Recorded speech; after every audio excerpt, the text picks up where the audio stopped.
Un petit coucou au sujet de ma première vidéo du Puy-en-Velay. C'est un peu court parce que j'ai pas fait énormément de photos ce jour-là. J'étais trop préoccupé à l'organisation, à l'installation, au train, au métro. Enfin voilà, donc j'avais pas très longtemps que j'avais eu mon CFA et ça s'est décidé très rapidement. Donc on est parti à la gare de Rouen avec ma petite femme qui nous a emmenés, moi et Stéphane. C'était un peu short des fois parce qu'avec les travaux, on s'est dit on va rater le train. On a eu une grosse montée de stress. Et je voulais partir le 30 mai parce que c'était l'anniversaire de Mathieu. C'était ses 36 ans, 30 mai 87, 30 mai 2023. Donc je tenais à partir à cette date-là. Donc nous avons commencé la marche le 31, et ça vous le verrez dans la deuxième vidéo. Donc voilà. Écoutez, on avait une amie qui nous attendait, enfin une amie à Stéphane qui nous attendait à Paris pour le changement de train, parce qu'on était un petit peu comme deux paysans qui débarquent à Paris. C'est pas compliqué, mais bon, il y avait énormément comme monde ce jour-là. Donc on a eu le changement de train, on a eu un changement de train aussi à Saint-Étienne, et c'est dans ce wagon-là qu'il y avait tous mes futurs amis, Nadine, Jean-Mi, Isabelle et puis Angélique, ils étaient dans le train déjà et on ne savait pas qu'on allait faire un petit bout de chemin ensemble. Donc voilà, on s'est installé au camping, très bien. Il y a eu un peu de bruit le soir, les Hollandais. Bon, j'ai haussé un petit peu la voix, doucement, mais ils se sont calmés très vite. Par contre, on a été réveillé à plus de 2 heures du matin par des jeunes. Ce camping, il longe une espèce de voie où les gens courent, se promènent. Et là, ils sont en moto, ils ont fait péterader les motos. Il y a quelqu'un qui est sorti pour discuter avec eux, mais moi, je restais dans ma tente. J'avais le chemin et j'avais pas trop envie ce jour-là de me prendre la tête. Alors, c'est un peu le problème du camping. Le camping, c'est pas trop l'esprit chemin. Les gens sont là pour un peu faire la fête, s'amuser, font de passage, respectent pas trop les autres. Et ça, c'est le camping, malheureusement. Donc forcément, d'aller en gîte, je vous le recommande. D'avoir le repas en gîte, je vous le recommande. C'est pas tout à fait le même tarif, malheureusement. C'est plus confortable aussi que la tente, parce que ça casse aussi un peu la tente. J'étais bien dans ma petite tente. Le matelas est un petit peu, à la fin, inconfortable. Surtout quand la tente est montée un peu en pente, quand on fait pas trop attention. On roule dans la tente, on se trouve réveillé plusieurs fois dans la tente. Et le soir, j'avoue qu'à 9 h, on était couché. C'est quand on a une moyenne de 25 km dans les pattes, avec les montées et les descentes. Quoi dire d'autre? Ouais, si vous pouvez dormir en gîte, n'hésitez pas. Bon, je vous dis, c'est pas le même prix. J'ai croisé des petits Bretons, Guillaume et sa femme. C'était le pique-nique le midi, mais c'était 100 € par jour. C'est un budget le chemin, malheureusement. On n'est plus au temps où les gens reçoivent gratuitement. Même s'il y a des gîtes super sympas avec des gens super sympas, des repas super cool. Ça reste très abordable, mais voilà quoi. Prenez le repas du soir, la nuit et puis le petit déjeuner, c'est une 50aine d'euros par personne, à peu près. Ça les vaut, je dis rien parce que ça les vaut. Les gens sont sympas.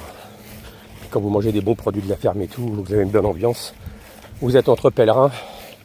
Ça change du déshydraté sous la tente, déshydraté Décathlon. C'est bon une fois ou deux, mais à force on s'en lasse un peu quoi. Enfin voilà mon speech pour ce matin. Qu'est-ce que je voulais vous dire aussi? J'ai lu beaucoup de vidéos, regardé beaucoup de vidéos sur la malle postale. Moi j'avais vu ça un peu comme un a priori pour les personnes un peu feignantes qui veulent pas porter leur sac et qui donnent ça, la malle postale. Alors la malle postale c'est 9 € par jour. C'est un petit budget aussi. Mais je l'ai utilisé et je peux vous dire qu'ils sont très sérieux. Vous réservez tout sur internet. Vous donnez vos endroits où vous allez. Et ils vous portent vos bagages. Donc si vous voulez vous retrouver avec un petit sac de 5-6 kg sur le dos et faire porter 10 kg par la malle postale, vous pouvez. Et ça pour certaines personnes je pense que c'est très bien. Quand on a 20 ans, 20-30 ans et qu'on est super gaillard, On peut porter son sac, mais arrivé à un certain âge, et puis les terrains sont tellement difficiles que la malle postale, je vous le recommande franchement. Bon, le problème c'est que vous êtes obligé de donner un point de départ, un point d'arrêt. Bon, ça c'est le seul truc si vous voulez changer dans la journée. C'est un peu compliqué, mais si vous êtes sûr de vous, je vous recommande la malle postale. Voilà, sinon je vous recommande les bâtons aussi, parce que les bâtons, c'est très très très important. Hein. Ma petite femme me disait que j'allais me brûler les pattes, mais franchement, ça m'a super bien aidé dans les... j'ai évité quelques chutes. Puis mon ami Benoît l'Alsacien m'a montré comment se servir des bâtons pour propulser.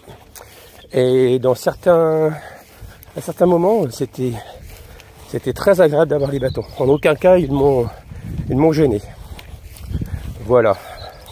Ne pas oublier les petits cachets d'arnica. Moi, je l'ai utilisé la Sportanine. D'avoir de mon matériel, des bonnes chaussures. Quitte à avoir 2 chaussures. Moi, heureusement que j'avais mes sandalettes avec moi, je vous l'ai déjà dit. Pour finir, parce que mes pieds ne supportaient plus les grosses chaussures de randonnée. Donc beaucoup de marcheurs marchent avec des chaussures de trail aussi, ce que j'ai au pied ce matin. Moi j'appréhendais un peu parce que ça prend l'eau, mais bon, une fois que dans la journée, quand il fait super beau, les pieds sèchent. Et moi j'ai attrapé des cloques, je faisais super attention. J'ai attrapé des cloques le jour de l'orage où l'eau est rentrée dans les chaussures, et là, je pense que c'est là que tout a vrillé. Donc je suis là, je suis dans la nature, hein, je suis en train de traiter le lin. Je suis dans un chemin, c'est pas le chemin de Compostelle, mais bon, il va falloir s'y remettre, marcher, parce que j'ai perdu 6 kilos sur le chemin, j'en ai déjà repris un en une semaine, donc j'aurais bien pas trop reprendre, parce que là je me sens bien en poids de forme, avec 80-82 kilos, mais pas plus.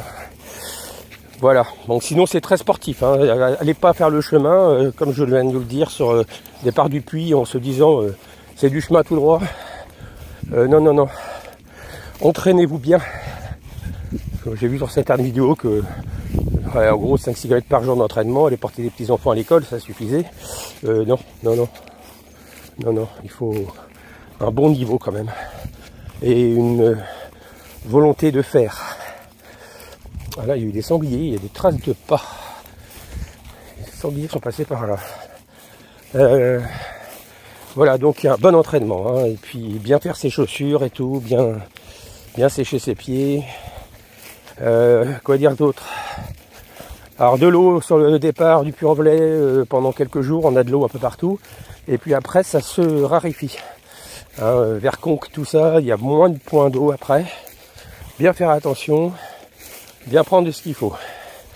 Moi j'avais ma gourde de 75 centilitres. J'achetais souvent des bouteilles de ceinture quand je m'arrêtais aux petites épiceries. Alors là aussi c'est du triple au double. Hein. Une bouteille, la petite bouteille de ceinture ou de badois à 2,50 €, j'ai vu.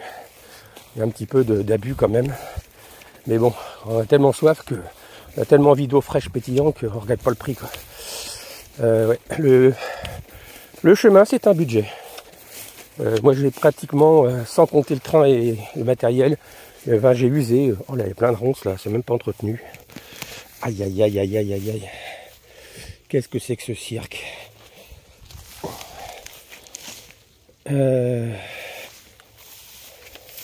Ouais, j'ai usé 1000 € entre les gîtes, les campings, les boissons, les repas. Ramener un petit peu de souvenirs, mais ouais, le chemin coûte cher quand même. Et je me suis pas privé, mais je me suis pas fait non plus des soirées Ibiza, quoi. Donc après il faut rajouter le train et tout le matériel. Voilà. C'est à savoir aussi, parce que dans certaines vidéos on n'en parle pas. Bon, que retenir du chemin, c'est l'esprit chemin et les rencontres. Voilà. Et avoir envie de faire son chemin. Moi c'était pour Mathieu, pour Martine, pour tous les anges, pour tous mes anges. Donc dans les moments très très très difficiles, j'ai eu des moments, une journée très difficile quand je me suis perdu, où j'ai été emmené par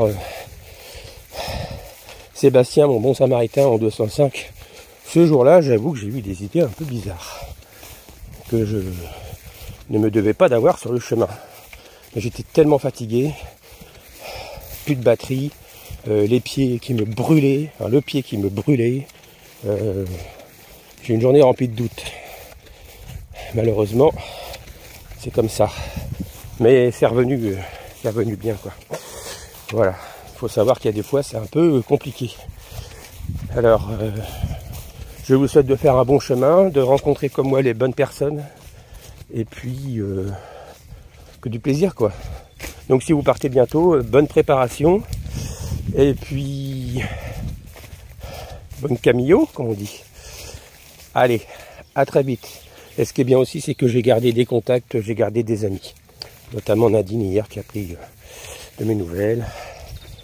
J'ai Valérie aussi, qui prend de mes nouvelles. J'ai Anne, Benoît, Isabelle, Angélique et tout ça.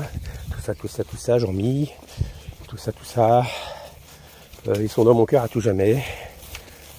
Voilà. Bon ben je vais arrêter là parce qu'après je vais me répéter. Allez, je vous souhaite une bonne journée. A plus sur la chaîne YouTube Marché pour Mathieu. Bientôt.